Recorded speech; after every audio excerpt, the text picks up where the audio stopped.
round of applause. I need a minute as we set the stage. Our next panel will focus on improving the sustainability of our food supply chains by addressing food loss and food waste, which we just talked about for a little bit. We have Amanda Rohlich, the food policy advisor for the city of Austin. Round of applause for her, please. Dana Gunders, who I have to say is one of my favorite food waste warriors in the world, from Refed. She's the president. Give her a round of applause. And Caitlin Leibert, who is the vice president of sustainability for Whole Foods Market. Huge round of applause for her, please. She has a lot of fans here in Austin. Dana, I'm going to start with you like I always do. You are my favorite food waste warrior. Can you set the stage for us and sort of talk about what we're dealing with when we're looking at this issue of food loss and food waste? Where are we? Yeah, we are about the same place we were in 2016. That may not sound like good news, but it is. We have been higher, and now we're a little bit lower. Across the country, about a third of our food winds up never getting eaten. It's about $380 billion worth of food. About 4% of the U.S. greenhouse gas footprint can be attributed to that food going to waste. So it's a big problem with big numbers behind it. I'll stop there. But it's for a general context. Yeah, it's a big problem, but it also has big solutions, and we're seeing a lot of progress. And you've been, part of that progress. Yeah, absolutely. I mean, I think, I've been almost embarrassingly working on this topic for about 15 years. When I first started, it was like nobody was even talking about it, right? It wasn't even part of this conversation. And I think we have seen a lot of progress simply in the awareness, in the intention that businesses and people are going about managing their food. And I think it is a standard part of any sustainable food conversation. In terms of actual numbers, we are seeing a lot of pockets of progress. So one of my favorite examples is something that is a pre-competitive collaborative. There's one on the West Coast that is called the Pacific Coast Food Waste Commitment, and it's now been kind of modeled after in a more national way. But that West Coast project, retailers from that project have been measuring their food waste and reporting it into us for 5 years now. And what we've seen is a 25% reduction in the amount of food that is going unsold by them. Now, that's really important because not only is it the food that they do have, they're increasing their composting, in some cases increasing their donations, but also the amount of surplus has gone down, and that's important. It saves them the most money, and it also sends those signals back up the supply chain that, we don't need as much food to feed our people, and I think that's where you really get the giant environmental and resource gains. It's really exciting, and I want to congratulate you and Refed for being such a huge part of that work. When I started hearing about Dana's work about 15 years ago, I remember going to a boss I had at the time, and I said, we got to write about this issue. It's like so big. And that person, a dude, was like, I don't think so, Danny. Put that aside for a while. So I'm so glad you kept fighting the good fight. So thank you for that. Caitlin, I want to turn to you. Whole Foods has had a whole journey around tackling food waste. Where did you start, and where are you today? Yeah, I mean, I think, first of all, food waste is a salient issue, a material issue for any retailer. And I think it's important to remember that. Mm-hmm. Obviously, we have our own, special brand magic we try and put on top of it, but it'd be foolish to say that this is something that is bespoke to Whole Foods. So we've been working on this for years. I think, you mentioned something really great, Dana, which is that this isn't just a food waste issue. It's an economic issue. It's a sustainability issue. And so from day one, we've built a program that was intertwined with our entire organization, right? We built this program up intentionally in a way that one was informed by data. We had to invest in that data. We had to partner to get some of that data. And then we built a strategy that connected the different parts of the business And that's important. Again, we don't want these efforts happening in a silo. So Right. working very closely with operations. So much of this is happening for us at the store level. So it's engaging our team members to educate them and get them passionate about it at all of our 600 plus stores. And then it's also important to remember, beyond the operational component of this, you really do have tentacles in so many material other areas. For us, we know that food in the landfill emits far more carbon emissions than Right. when not in the landfill, right? And so working to carbonize that information and use it towards the other areas of progress, working to put dollars behind the efforts that we have. Again, I think making sure that you have an integrated program into other areas are really important, so that this isn't just like a food waste tackling thing. I mean, this is good sense in terms of shrink. It's good sense in terms of like team member engagement, carbon Right. abatement. There's so many benefits to this. And then the final thing I'll say is that, I would say that we're sort of on phase 2 or 3, or depending on who you talk to more, but we're now in like the collective action phase, Right. where you mentioned some of the challenges upstream. For us, that is very true. And the previous panel talking about the importance of transparency, like that is really the unhidden, I mean, it's like so hidden, Right, this right. piece of food waste, that before it even reaches our grocery store, things that we're maybe unintentionally doing, like specs, size, are driving up food waste. Yeah. And so peeling back the curtain, asking the tough questions of ourselves, holding ourselves accountable, and then joining groups that are helping us take collective action to get more visibility. Right now we're working on yogurt and beef in partnership with the U.S. Food Waste Pact. But yeah, collective action has to be a piece of this as well. And really pulling back that curtain, how do you sort of communicate that to your consumers? Because they need to be part of this process, right? Yeah, I think, storytelling is a really effective piece of any sustainability strategy. I don't need to tell this group. I think there's so many ways that a retailer can communicate this. First, we have like 500,000 SKUs on our shelves, items on our shelves, right? Yeah. And so on-pack claims are something that we're seeing more and more of. We're trying to build, as a retailer, our role is to make sure that there are very rigorous standards around those claims, so that there isn't, let me rephrase, there is integrity with those claims when we see them. That's really important. The other piece of it is through sustainability reporting, storytelling. Right. I think there's so many different, it's like, again, this isn't a one-size-fits-all communication. Also, we have 100,000 team members who are humans Right. out in the world. And so communicating to them is also communicating to the public. And so lots of different places, but certainly storytelling majorly plays a role. Right. Your team members are such great ambassadors. At my Whole Foods in Baltimore, very, best. very great ambassadors. So thank you for that. Amanda, who also has a lot of incredible fans here in Austin because of her great work. Give her a round of applause, please. When we last spoke, you mentioned that there's some great work happening to recover surplus food here in Austin, but the key is to bring businesses up to speed to take advantage of those opportunities. Can you talk about that? How do you bring businesses up to speed?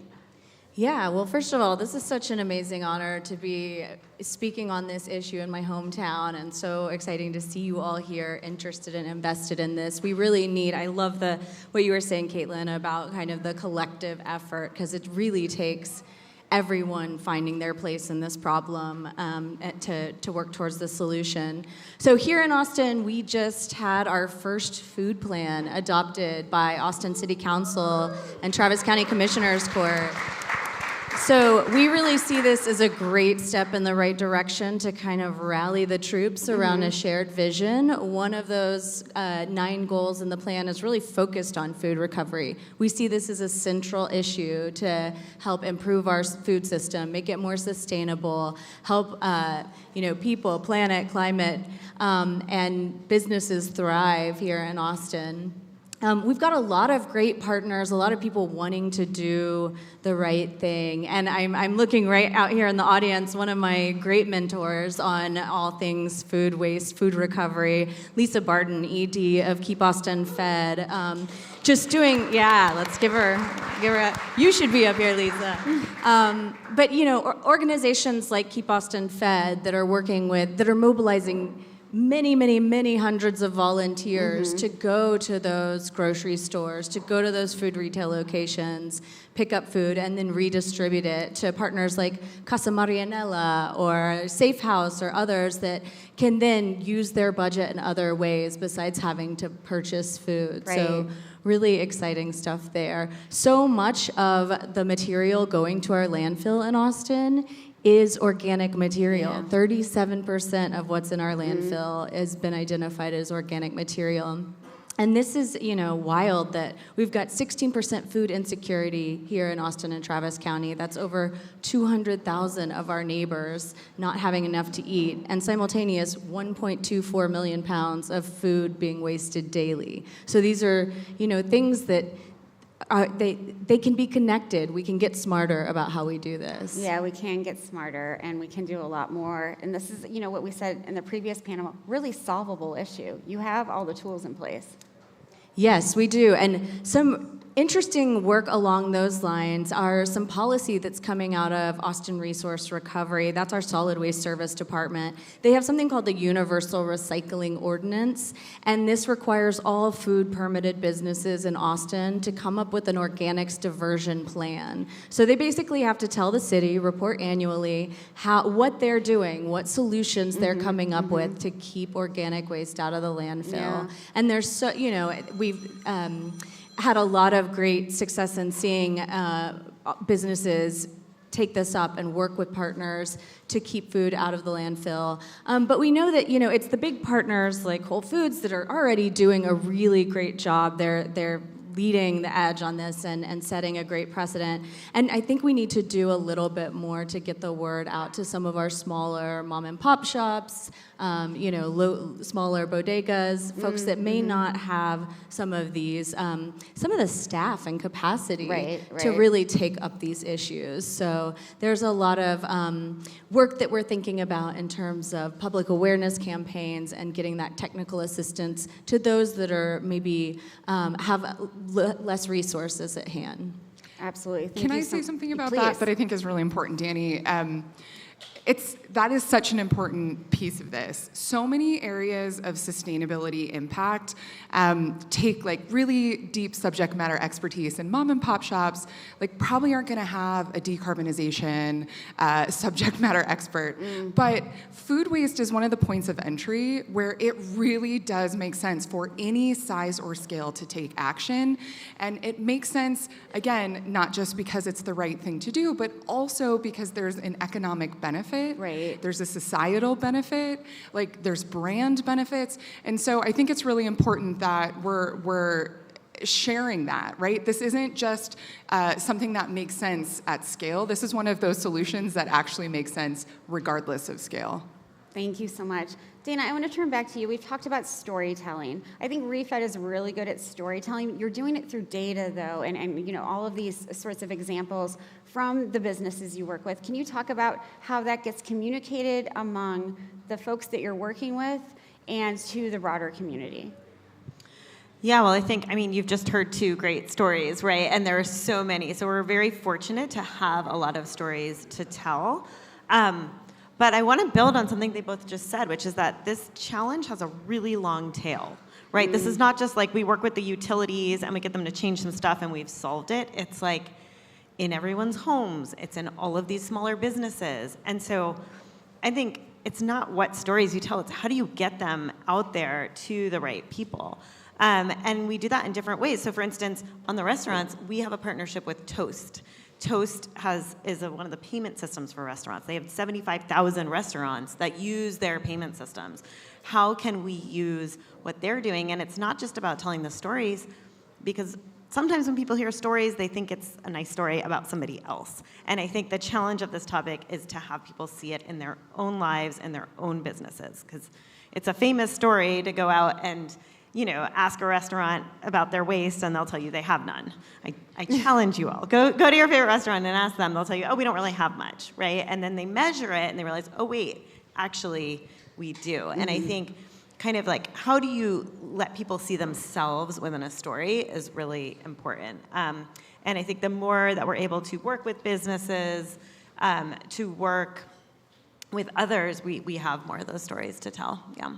Let me stay with you for a minute because Refed's data shows that a lot of waste is happening at the household level. So we've been talking about businesses, and I'm wondering, with so much awareness that's been created because of you and others over the last 10 or 15 years, why are so many of us continuing to waste so much food and so much money at home? It's such a fascinating question, especially right now when food prices are so high, right? You would think, I always thought if food prices go up, waste will go down. And we just came out with a report a couple weeks ago that we've actually observed that while food prices have gone up, waste has actually gone up in households, which is so interesting. And our best guess at what's happening is that people are just not thinking of it as a strategy for reducing waste, right? They're thinking about food prices when they're in the store. So they're maybe switching to private label brands or something like that, but they are not going home and then saying, okay, now I have to meal plan or I have to be a little more careful about what I'm buying. They're just not seeing wasting less, probably because they just don't see it, period. And Danielle, you and I have been talking about this for a decade. If you just kind of walk down the street, most people are not thinking about this. And I think the biggest challenge is that when you have the waste, when you're sitting there in your kitchen with a rotten tomato, it's too late. You have to think about it beforehand, right? It's really about managing your food better at home. And that takes a whole kind of set of strategies that are just really habits that we need people to take up. I think the good news is it's a great topic for the Real Simple magazines, the, Bon Appetit. Like, the culinary world loves this topic because you can get really creative. And there's a lot of tips and tricks. And so I think it's just kind of a slow build. And, I've observed that people, at least, I get a lot of texts saying like, oh, you'd be so proud of me. I just made marinara sauce out of this thing. So, slowly we're getting there maybe. I will say one other thing on that is I think both of these folks have a big role to play in public awareness, right? I think it's something that local governments can do. And it's absolutely something that, in all the communications that retailers and restaurants are having with their customers, there's kind of like a consistent beat that we can all play in really encouraging people to just, think about like that one thing. How do I store my avocado or whatever it is? Go ahead. Yeah, and I just want to say my mantra in general right now for where we are in the world is like, don't try to do anything alone. Everything is made much more fun and much more productive in community. And so this issue of food waste, I hope, if we're interested in it, we're bringing it into our workplace, talking to our family or our roommates about it, talking to, our neighbors about it. There's a really cool program in Austin called the Block Leader Program, where you can, Zero Waste Block Leader, where basically you can be that like cheerleader in your neighborhood to talk about all things. Into this. I did not know this. Yeah, sign up. We'll get you some here. information. Tell me more. We'd love to have you as a block leader. I want to be a block leader. You are a block leader. Yeah.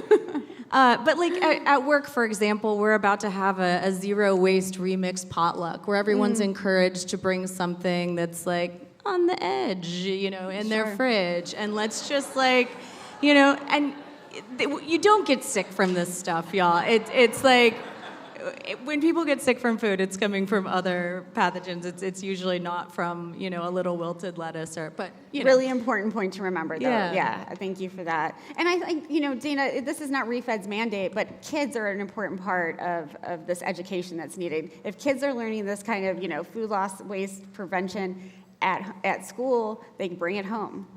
Yes, absolutely. My dream is to create a Girl Scout badge that is about food waste so they can all like go home and measure at home. But yeah, like so many things, kids, this is again a very tangible thing. They can see it, they get it, and they can bring it home and bring it into their families. I will promote the World Wildlife Fund has a curriculum that is freely available. So if any of you are in education, that's a really great resource that you can just download. And they've had a lot of success. I think it's in 600 schools or something. Yeah, now. that's great. Caitlin, I want to come back to you because, you mentioned that, while Whole Foods is doing food loss and waste prevention pretty well, there are other retailers who've taken this on. And I wonder, for, advice as they're starting this process, what's the low-hanging fruit? What's really going to work for them that you've seen? Yeah, I mean, the practical advice is around investing in your data. Like, we have to understand where the waste is happening and why. I think, again, not happening in a silo, so understand if you can articulate for the sustainability teams out there that are hustling so hard, articulate the impact beyond the total pounds, right? We got to be able to talk about the total impact, not just the total pounds. And then I would say, like, my own advice would be around authenticity, right? Like, I sometimes scratch my head when I see all these stories around, like, massive donation numbers. It's a yes and. We certainly need to donate the food that's edible that would otherwise be in the landfill, and we work very closely with partners here and around the country on that. But let's really think also about what is authentically helping and what's authentically driving impact and change. So a couple examples of that for us would be, with our partners during COVID, we noticed that it's like, whoa, we actually have like a lot of food. We don't have a way to transport that food in a safe way. And so taking a beat to say, actually the most impactful thing we can do for food waste in our communities is purchasing refrigerated vans as part of nourishing our neighborhoods. And so we have some recipients of the van here. We just stuffed one last week, which was really fun. Good to see you. And like that's an example of like, it's so beyond the number on the page. It's like taking a beat to authentically find out where the opportunity is. And my final bit of advice is like, the opportunity is everywhere. Like no one brand, you've heard me say this before, is going to solve the climate crisis, where no one brand is going to solve food waste. And so authentically figuring out who the people are that you can partner with to meaningfully dial back food waste, and then communicate what you get to dial up in response of that, right? Yeah. These things are all interconnected. Absolutely. Keeping on this theme of advice, Caitlin's giving advice to other retailers. Austin is such a great example of what can happen and what can build over time. What advice do you have for other cities, municipalities who want to do this kind of work?